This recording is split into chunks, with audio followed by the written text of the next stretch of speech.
A tan solo 2 semanas de haber sido estrenada, la Odisea de Christopher Nolan llegó a los 700 millones de dólares. Seguramente va a superar la barrera de los 1.000 millones y con esto se convierte en una de las películas más taquilleras del año, si no es que llega a ser tal vez la más taquillera del año, faltando algunas competencias importantes como Spider-Man, Doomsday o el mismo Dune 3 por estrenarse. Eso evidencia que Christopher Nolan logró vencer a todos aquellos que pretendían hacerle un boicot por considerarla una película woke, incluyendo al poderosísimo Elon Musk. La película es sin duda una gran película, pero la discusión más importante no es si tiene una mucha taquilla, sino que muchas personas se están preguntando si la Odisea es o no una buena adaptación. Esta para mí es una discusión insulsa porque es evidente que Christopher Nolan no quiere hacer una adaptación exacta de la película, sino que como los grandes autores lo hacen, la usa para contar la historia que él quiere contar y de la manera en que él prefiere y le gusta hacerlo, que ya nos tiene bastante acostumbrados a esa forma de hacerlo. Esto lo hacen los grandes autores porque no pretenden simplemente ser autómatas que repitan lo que ya existe, sino que buscan contar estas historias para demostrar su punto de vista a los espectadores y al mundo. Un punto de vista que es precisamente el que lo ha llevado a convertirse en un director bastante exitoso. Esta discusión es insulsa porque no importa cuál sea la forma en que se adapte la película, siempre va a ser una traducción que va a dejar cosas afuera. Y más tonta es todavía la discusión de si es precisa o no históricamente, porque la pregunta sería qué tan precisos son los barcos, qué tan precisos son los trajes, qué tan preciso es el cíclope, qué tan precisos los gigantes y qué tan precisas son, por ejemplo, las sirenas. Obviamente se trata de una obra que si bien se basa en elementos históricos, lo que la hace la gran obra que es la fantasía, pero la capacidad también de a través de ella de hablar de la naturaleza humana. Esto es lo que Christopher Nolan entiende muy bien y lo que hace más interesante todavía a su película. La Odisea de Christopher Nolan parte de una pregunta muy interesante. ¿Qué pasaría si en un mundo frágil en el que muchos tienen la capacidad de dañar a otros, se rompe la ley de Zeus? Y la respuesta a esta pregunta que el director da en la película se relaciona mucho con el imperativo categórico kantiano. Actúa de tal manera que tomes a los demás como fines en sí mismos, más nunca como medios. Es decir, la Odisea de Christopher Nolan tiene una connotación filosófica que es muy interesante y que se relaciona con Kant en esta concepción de volver la ley universal como la ley que permite construir una sociedad basada en la ética y en el deber ser.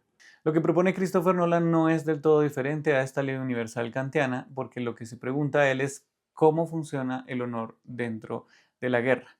Una confrontación entre sujetos debe tener honor porque es solo esto lo que puede determinar en qué momento se termina, quién es el ganador y cómo ese perdedor debe respetar el resultado de la guerra. Sin esto, la sociedad simplemente se desarma, se desbarata y el honor entonces no sirve para nada. Lo que critica Christopher Nolan es que aunque el honor es visto de buena manera dentro de la guerra, también es visto el ingenio de esta forma y por lo tanto, una persona ingeniosa que gana la guerra es exaltada, pero cuando pierde el honor, este se convierte en un problema incluso para el mismo sujeto que logró ganar la guerra. Para Kant, esta debe ser una regla universal y lo que la hace universal es el hecho de que si yo la rompo, las consecuencias incluso van a estar también para mí y estas consecuencias se van a propagar, para bien o para mal, por todas partes. Lo que le pasa a Odiseo es precisamente eso. Al romper la ley de Zeus y pasar varios años por fuera de su casa, cuando regresa se da cuenta que su casa, que era un lugar de honor en donde había un cierto respeto, termina convirtiéndose en un nido de ratas. Las consecuencias entonces de la ruptura de la ley de Zeus son incluso para él mismo.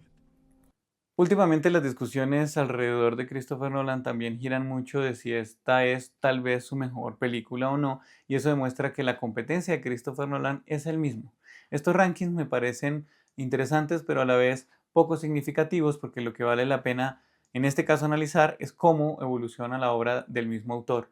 La Odisea me parece una gran película con algunos vicios que son ya característicos de Christopher Nolan, pero también con unos aciertos técnicos, visuales y sonoros muy interesantes.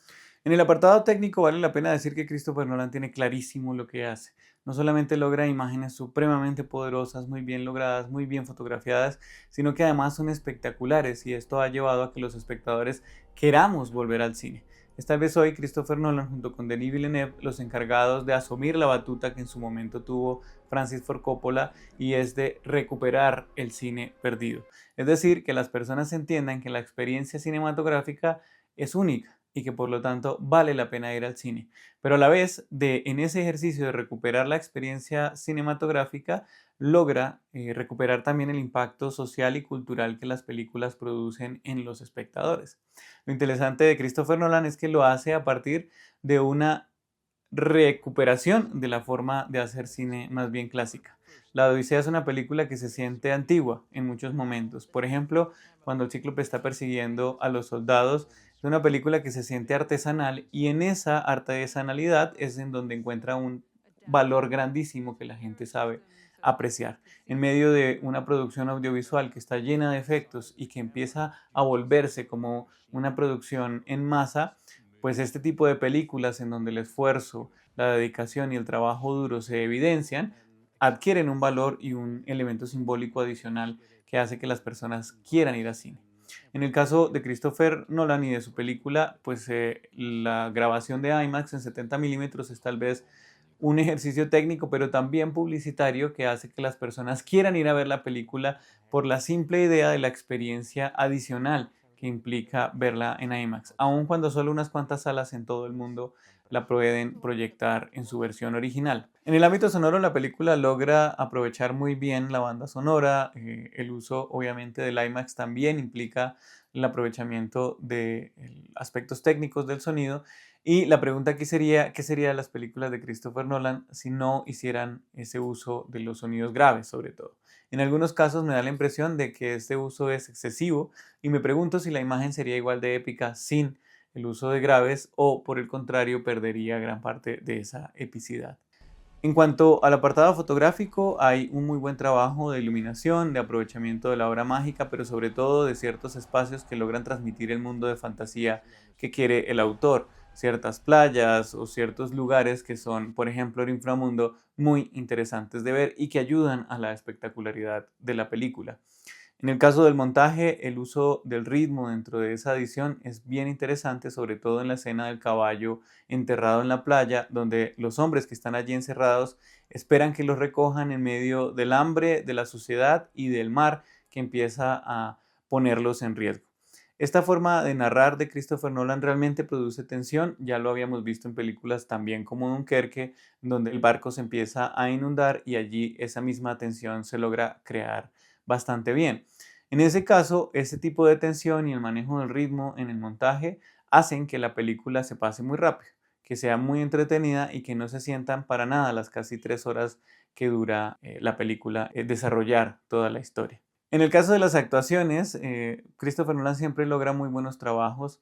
Matt Damon está muy bien dentro de la película. Anne Hathaway está bastante acertada en su papel, y tal vez los más interesantes son Tom Holland en el papel de Telémaco, y sobre todo, especialmente, algo que no estamos descubriendo ahora, es Robert Pattinson haciendo un rol muy lleno de matices, con elementos muy interesantes, expresiones muy simples que logran transmitir todo lo que es este personaje, en este caso alguien bastante despreciable.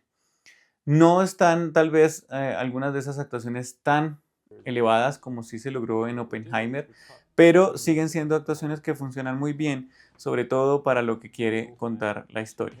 En el apartado narrativo, ya todos sabemos que a Christopher Nolan no le gusta contar historias lineales, sino que lo que hace es mezclarlas en diferentes tiempos.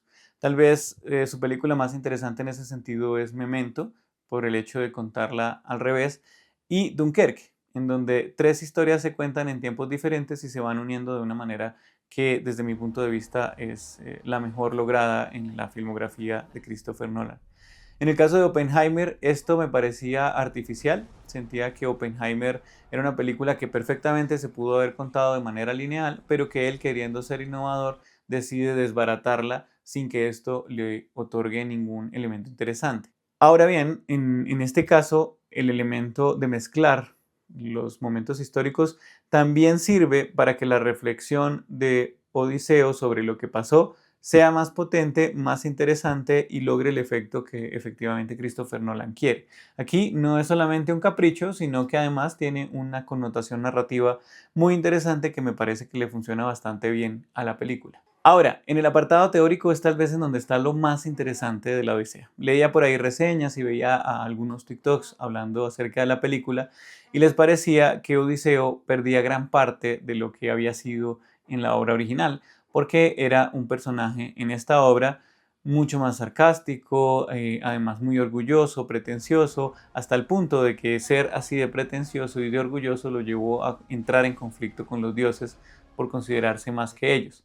En el caso del Odiseo de Christopher Nolan es un tipo honorable, un tipo heroico, más en el sentido del Hollywood clásico que en el mismo clasicismo griego que nosotros conocemos, que propone también Aristóteles, en el que este héroe tiende a ser muy humano para que precisamente podamos empatizar con él. Este Odiseo es profundamente honorable, se preocupa por sus soldados, quiere salvarlos a ellos y no solo salvarse a él. El destino pues no se lo va a permitir, pero es él el que realmente se propone ser el mejor de todos los hombres que hacen parte de su tripulación. Y esto, aunque pueda ser criticable por buscar quitarle matices al personaje, me parece que funciona bien dentro de la película porque la intención de Christopher Nolan es que este personaje deconstruido sea capaz de reflexionar sobre su artilugio del caballo de Troya de manera crítica. ¿A qué me refiero con esto? A que el Odiseo de la obra original no podría ser capaz de aceptar que rompió la ley de Zeus y que dañó el honor de la guerra al entregar una ofrenda de paz que además iba para Atenea, convirtiéndola en un elemento de guerra, destruyendo por completo su sentido y su elemento simbólico más importante. Las consecuencias de esto llevan a que después de 20 años se haya propagado como un virus el hecho de romper la ley de Zeus y que en su propia casa, que era un lugar de honor, Odiseo no pueda encontrar ese honor.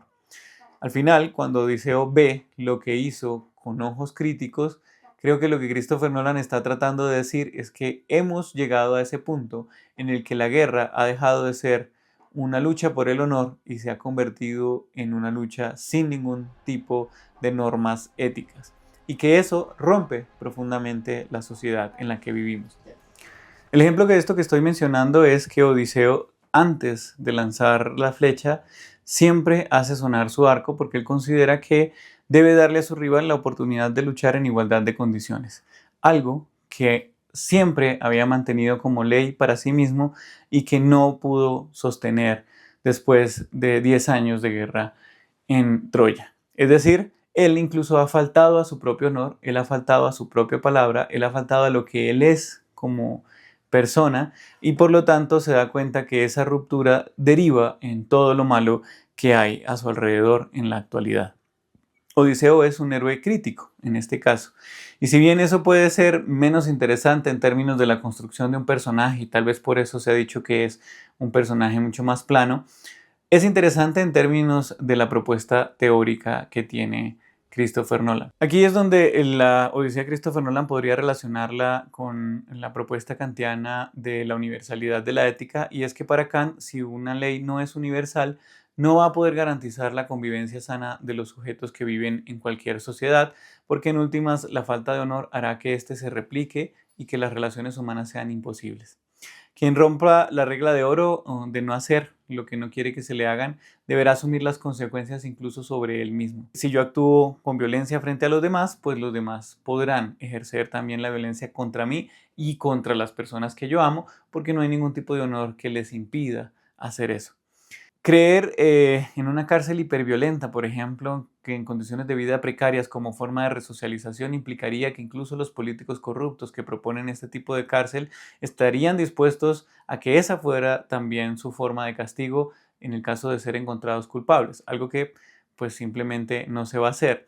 Hemos perdido en la actualidad cualquier idea del honor y Christopher Nolan hace bien en resaltarlo, pero además lo hace con una película grande en todos los sentidos. Es una gran obra, es una gran película, es supremamente entretenida, es una película técnicamente muy bien lograda y aunque entiendo las críticas que le hacen al pensar que construyó una obra con personajes menos profundos, también entiendo que esto era necesario para poder llegar a las reflexiones que él está proponiendo dentro de su película. Lo que me demuestran las últimas dos películas de Christopher Nolan es que ya no es solamente un director espectacular.